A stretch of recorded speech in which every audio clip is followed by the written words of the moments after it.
Persian empire बार बार मुसलमानों की government को थ्रेट्स भी भेजती थी, लेकिन आप सल्लल्लाहु अलैहि वसल्लम के लेटर को फाड़ने के बाद उसी पर्शियन बादशाह खुसरो के बेटे ने उसे कत्ल करके खुद पूरे ईरान का बादशाह बन गया। लेकिन कुछ ही अरसे बाद उस बेटे के आर्मी चीफ ने उसे तख्त से हटा दिया और खुद बादशाह बन गया। फिर बाकियों ने मिलकर उसे भी तख्त से हटा दिया और एक औरत को मलका बनाया। फिर उसे भी हटा दिया गया और उसकी जगह किसी दूसरे को लाया गया। फिर उसे भी हटा दिया गया। मतलब बिल्कुल थोड़े से अरसे में ईरान के 10 बादशाह बदले गए। इस सब की वजह से ईरान की गवर्नमेंट बाकी दोनों के मुकाबले में बहुत कमजोर हो चुकी थी। जिस तरह अगर आज हमारे मुल्क को देखा जाए तो पिछले कुछ ही सालों में पाकिस्तान में 7-8 प्राइम मिनिस्टर्स को थोड़े थोड़े अरसे के बाद बदला गया है और in the same time India और बांग्लादेश में एक ही लीडर रहा है, जिसकी वजह से पाकिस्तान इन दोनों कंट्रीज से बहुत पीछे रह चुका है। उसी तरह पर्शियन एम्पायर भी अपने लीडर्स के बार बार चेंज होने की वजह से बहुत कमजोर हो चुका था और इस बात का मुसलमानों के लीडर अबू बकर रज़ियल्लाहु तआला अन्हु को बहुत अच्छी तरह पता था। इसीलिए बगैर कोई टाइम वेस्ट किए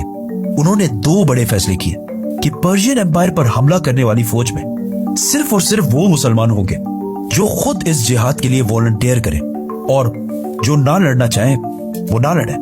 दूसरा फैसला ये कि उन्होंने अपने बेस्ट जनरल खालिद बिन वलीद को लेटर भेजा कि जंगे यमामा में मुसलमा को हराने के बाद वापस मदीना नहीं बल्कि अपनी फौज को लेकर पर्शियन एम्पायर की तरफ जाओ। तो खालिद बिन वलीद 18,000 मुसलमानों को लेकर पर्शियन एम्पायर ईरान की तरफ रवाना हुए। ईरान उस जमाने में बहुत बड़ा था। खालिद बिन वलीद जिस इलाके को फतह करने के लिए गए उसे आज के जमाने में कुवैत कहा जाता है, जहाँ बहुत सारे पर्शियंस और अरबी दोनों आबाद थे। जाने से पहले खालिद बिन वलीद ने पर्शियन जनरल को लेटर लिखा कि या तो इस्लाम कबूल कर लो और या जिजिया देने के लिए तैयार हो जाओ, वरना उसके बाद जो होगा उसके जिम्मेदार तुम खुद होगे, क्योंकि मैं तुम्हारी तरफ ऐसे मर्दों को लेके आ रहा हूँ जो मौत शहादत से इतनी ही मोहब्बत करते हैं जितनी तुम सारे अपनी जिंदगी से करते हो। लेकिन ऑफ कोर्स उन्होंने बात नहीं मानी, जिसके बाद खालिद बिन वलीद ईरान की प्रोविंस कुवैत में दाखिल हुए। कुवैत के गवर्नर ने अपने बादशाह पर्शियन एम्परर से मदद मांगी, लेकिन ईरान के बादशाह ने सोचा कि अरबों की इतनी औकात नहीं है कि वो द ग्रेट पर्शियन एम्पायर से लड़ सके, तो उन्होंने मुसलमानों की फौज को इतनी अहमियत नहीं दी और अपने गवर्नर की एक्स्ट्रा फौज के साथ मदद नहीं की। सुपर पावर पर्शियन एम्पायर के बादशाह ने मुसलमानों को उसी तरह लाइटली लिया जिस तरह 9/11 के बाद सुपर पावर अमेरिका ने अफगानिस्तान को लिया था और 20 साल जंग के बाद भी बहुत बुरी तरह हार गए थे। ईरान कोई छोटी सी एम्पायर नहीं थी, बल्कि पिछले हजारों साल से दुनिया की सबसे बड़ी सुपर पावर्स में से एक थी, जिसकी लड़ाई हमेशा वेस्ट में रोमन एम्पायर्स के साथ होती रहती थी और अरब की पिछले हजारों साल से कभी भी इतनी हिम्मत नहीं हुई थी कि वो पर्शियन एम्पायर के सामने सर उठा सके, क्योंकि इस्लाम से पहले अरब कभी यूनाइट हुआ ही नहीं था। ईरान के बादशाह की इस गलती से मुसलमानों को बहुत ज्यादा फायदा हुआ और 18,000 मुसलमान फुल स्पीड कुवैत के पहले शहर कज़ीमा की तरफ रवाना हुए। ये देखकर कुवैत का गवर्नर भी अपनी 30 या 40 हजार की फौज लेकर उसी शहर की तरफ रवाना हुआ जहां मुसलमान जा रहे थे। लेकिन जैसे ही उनकी सारी फौज वहां पहुंची, उन्होंने देखा कि मुसलमान इस सिटी नहीं बल्कि एक दूसरी सिटी हुफैर पहुंच चुके हैं। तो कुवैत का गवर्नर भी वापस उसी सिटी की तरफ जाने लगा। जैसे ही उनकी फौज वापस हुफैर पहुंची, खालिद बिन वलीद मुसलमानों को लेकर वापस पहली सिटी कज़ीमा की तरफ चले गए और वहां पहुंचकर सारे आराम करने लगे।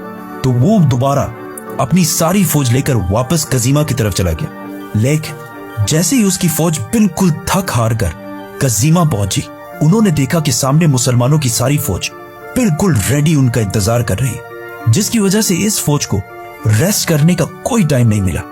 यह सब खालिद बिन वलीद की जबरदस्त प्लानिंग थी कि पर्शियन फौज को जंग से पहले ही इतना थका दिया जाए कि वो जंग के दिन लड़ने के काबिल ही ना रहे।